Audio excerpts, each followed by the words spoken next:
Welcome to the channel book से सीखें। तो दोस्तों, आज मैं आपके लिए एक बहुत ही बेहतरीन बुक की समरी लेके आया हूँ, द फर्स्ट 20 आवर्स। इसको पढ़कर जानेंगे कि किसी भी काम के शुरू के 20 घंटे क्यों इम्पोर्टेंट होते हैं और उन 20 घंटों में आपको क्या करना चाहिए ताकि आप उस काम या स्किल को बहुत जल्दी सीख पाएँ। तो आइए दोस्तों शुरू करते हैं, और इससे पहले आप इस समरी में खो जाएँ, please subscribe and like the channel so that मुझे ऐसे मोटिवेशन मिलता रहे और मैं आपको भी बहुत अच्छी मोटिवेशनल अच्छी स्टोरीज़ की बुक लाता रहूं। तो ठीक है दोस्तों, शुरू करते हैं। और इस बुक का पहला पॉइंट है शुरू के 20 घंटों का महत्व। हम लोग जब भी कोई नई स्किल सीखते हैं तो शुरू के 20 घंटे सबसे टफ़ होते हैं। कुछ लोग सोचते हैं यह स्किल तो बहुत टफ़ है और यही सोचकर उन्हें बीच में छोड़ के चले जाते हैं।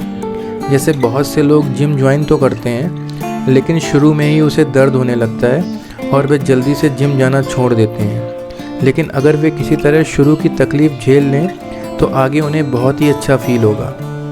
ऐसा ही स्टडी में भी होता है। बहुत से बच्चे शुरू में घबरा जाते हैं और फोकस नहीं करते, इससे उन्हें आगे कुछ भी समझ नहीं आता। इसलिए लेखक कहते हैं कि हमें शुरू के 20 घंटे तक तकलीफ़ झेलनी चाहिए और पूरा फोकस लगा देना चाहिए। अगर ये 20 घंटे हमने ठीक से काम कर लिया तो आगे बहुत अच्छा हो जाएगा। दोस्तों, कितनी हैरानी की बात है कि 10वीं क्लास तक हमें 6 से 7 सब्जेक्ट पढ़ने होते हैं, लेकिन पीएचडी में सिर्फ एक। जिस मैथ से हम डरते हैं, आगे चलकर हमारी चॉइस होती है कि उसे पढ़ना है या नहीं। लेकिन 10वीं क्लास में मैथ की वजह से बहुत से बच्चे फेल हो जाते हैं। अगर उस समय वे किसी तरह पास हो जाएं तो आगे की लाइफ बहुत आसान हो जाएगी, क्योंकि आगे चाहे वे ह्यूमैनिटीज़ ले सकते हैं और मैथ से पीछा छुड़ा सकते हैं। इसलिए हर चीज़ की शुरुआत ही मुश्किल होती है, बाद में वह आसान हो जाती है। इसलिए कहा गया है कि शुरू के 20 घंटे हमें पूरा एफर्ट लगा देना चाहिए। उसमें सफल हो गए तो सोच लीजिए कि आधा काम हो गया। तो इस बुक का सेकेंड पॉइंट है 10 प्रिंसिपल। कोई भी नई स्किल सीखने के लिए 10 प्रिंसिपल को ध्यान में रखें। फर्स्ट इज़ वही स्किल सीखें जिसमें आपको गहरा लगाव हो। सेकंड, एक समय में एक ही स्किल सीखें। थर्ड, स्किल को छोटे हिस्सों में बांट लें। फोर्थ, स्किल सीखने के लिए टूल्स और सॉफ्टवेयर का इस्तेमाल करें। फिफ्थ, रुकावटों को दूर करें। 6, टाइम फिक्स कर लें। 7, थक जाने पर ब्रेक लें लेकिन स्किल सीखना छोड़ें नहीं। 8, अपनी प्रोग्रेस को मेज़र करें। 9, दूसरों का फीडबैक लें, देखें क्या वे आपकी स्किल में ग्रोथ देख रहे हैं। एंड 10th, हमेशा पॉजिटिव सोचकर प्रैक्टिस करें। दोस्तों, इस बुक का तीसरा पॉइंट है 1 स्किल एट अ टाइम। आपकी सारी एनर्जी सिर्फ एक ही स्किल पर फोकस करें। कुछ लोग एक काम करने लगते हैं लेकिन तभी उनके दिमाग में दूसरा आइडिया आ जाता है। इससे वह पहला काम छोड़कर दूसरे काम पर लग जाते हैं, लेकिन जल्दी ही वे इससे भी बोर हो जाते हैं। इसके बाद तीसरा काम करने लगते हैं। तो दोस्तों, इस तरह से आप कोई भी स्किल नहीं सीख पाओगे। जैसे आप गिटार बजाना सीखना चाहते हो, उसको उस पर ही सारी एनर्जी फोकस करनी होगी, ना कि उसी समय ड्रम भी सीखने लगे या हारमोनियम भी सीखने लग जाएं। पहले गिटार में मास्टरी हासिल करें। जैसे अर्जुन ने सिर्फ चिड़िया की आँख पर फोकस किया था, वैसे ही आप भी एक समय में एक ही स्किल पर फोकस करें, ध्यान इधर उधर ना भटकाएं। इसका फोर्थ पॉइंट है चूज़ योर स्किल लेवल। कोई भी स्किल सीखने से पहले यह डिसाइड कर लें कि आप उसमें कितनी महारत हासिल करना चाहते हैं। क्या आप बेसिक लेवल सीखना चाहते हैं या मध्यम अथवा प्रो लेवल। इससे आपको ब्रेन खुद को उसी गोल के अनुसार ढाल लेगा।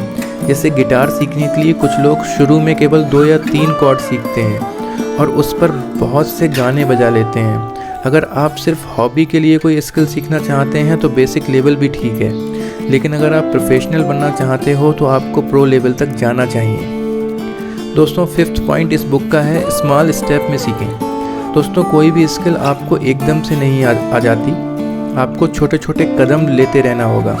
कुछ लोग शुरू में तो बहुत भागते हैं लेकिन थक जाने पर सब कुछ छोड़कर भाग जाते हैं। यह गलत अप्रोच है। बेशक कछुए की तरह स्लो चलें लेकिन चलते रहें, कभी भी क्विट ना करें। अगर स्विमिंग सीख रहे हैं तो उसे छोटे छोटे स्टेप में सीख सकते हैं। जैसे पहले दिन सिर्फ पानी में जाएं और उसे महसूस करें, फिर पानी के अंदर सांस लेना और छोड़ना सीखें। अगले चरणों में हाथ चलाना, पैर चलाना, फ्लोट करना आदि सीखें और अंत में सबका तालमेल बिठाकर तैरना शुरू करें। इस तरह कोई भी मुश्किल काम हो, आप उसे छोटे स्टेप में बांटकर आसानी से बदल सकते हैं। दोस्तों, इस बुक का 6th पॉइंट है टूल्स की मदद लें। आज के ज़माने में नए नए टूल्स आ चुके हैं। आपको जो भी चीज़ करनी है उसके लिए इंटरनेट पर टूल्स ढूंढ लीजिए। जैसे ब्लॉगिंग सीखनी है तो यूट्यूब में सीख सकते हैं। गिटार, स्विमिंग आदि के लिए तरह तरह की ऐप्स भी मौजूद हैं। अब आपको किसी से भी कुछ पूछने की ज़रूरत नहीं रही है। दोस्तों, 7th पॉइंट इसका है डिस्ट्रैक्शन से दूर रहें। जब भी आप स्किल सीख रहे हों तो कोई डिस्ट्रैक्शन नहीं होनी चाहिए। आज के ज़माने में सेल फ़ोन सबसे बड़ी डिस्ट्रैक्शन है। जब देखो सोशल मीडिया और व्हाट्सएप पर नोटिफिकेशंस आती रहती हैं और लोग बार बार उसे चेक करने लग जाते हैं। इससे कंसंट्रेशन ख़राब होता है और फोकस बिगड़ता है। इसलिए फ़ोन को दूसरे कमरे में रखाएं या म्यूट आदि कर दें। ऐसे ही शोर शराबे वाली जगह पर ना बैठें, बल्कि किसी शांत जगह पर ही अपना काम करें। दोस्तों, इस बुक का 8 पॉइंट है खुद को पर्याप्त टाइम दें, सफिशिएंट टाइम दें। कुछ स्किल्स हमें जल्दी सीख जाते हैं और कुछ सीखने में टाइम लगता है। अगर आपको कोई स्किल जल्दी नहीं आ रही है तो खुद को कोसे नहीं। कुछ चीज़ों के लिए हम स्लो लर्नर होते हैं। उस समय आप खुद को स्लो कर लें और खुद से कहें यह चीज़ मैं धीरे धीरे ही सीख पाऊँगा, लेकिन कोई बात नहीं है, वैसे भी जल्दी किस बात की है। खुद को पर्याप्त वक्त दें, खुद को ओवर क्रिटिसाइज़ ना करें। अगर चीज़ महीने में गिटार नहीं सीख पा रहे हो तो 1 साल तक लग जाएगा। कभी भी दूसरों के साथ खुद को कंपेयर ना करें और हीन भावना, इन्फेरिटी कॉम्प्लेक्स ना पालें। हमारे अंदर वीकनेस भी होती है और स्ट्रेंथ भी होती है। अपने वीक पॉइंट को स्ट्रांग बनाने के लिए उसे पर्याप्त सफिशिएंट टाइम दें। दोस्तों, इस बुक का 9th पॉइंट है फीडबैक लें। वक्त पर अपनी प्रोग्रेस को मेज़र करते रहना चाहिए। इसका बेस्ट तरीका है कि दूसरों का फीडबैक लिया जाए। किसी खास दोस्त को गिटार बजाकर सुनाएं और पूछें कि क्या आप में कोई सुधार हुआ है। फीडबैक किसी ट्रेनर, कोच या टीचर से भी ले सकते हैं। ब्लॉगिंग में लोगों के कमेंट भी फीडबैक का काम करते हैं। देखें कि लोग पॉजिटिव कमेंट कर रहे हैं या नेगेटिव। अपनी कमियों को एनालाइज करके उन्हें दूर करने का ट्राई करें, कोशिश करें। दोस्तों, इस बुक का 10th एंड लास्ट पॉइंट है यूज शॉर्ट बर्स्ट और ब्रेक्स। कई बार बोर हो जाने पर हम किसी काम को अचानक से ही उस दिन के लिए छोड़ देते हैं, लेकिन इससे घबराने की बात नहीं है, बल्कि आप उस ब्रेक का भी लाभ उठा सकते हैं। कुछ दिन या महीने ब्रेक लेने के बाद जब आप दोबारा उस काम को करते हैं तो आप उसे दुगने जोश और ताजगी से करते हैं, क्योंकि अब तक आपका दिमाग फिर से ताज़ा हो चुका होता है। इस तरह रुक कर काम करने को ही बस्ट या ब्रेक कहा जाता है और बहुत से लोग इस तरह से भी सीखते हैं, बशर्ते कि ब्रेक अत्यधिक लंबी ना हो जाए। कुछ समय का ब्रेक लेने के बाद अपने काम पर फिर से ज़रूर लौटें।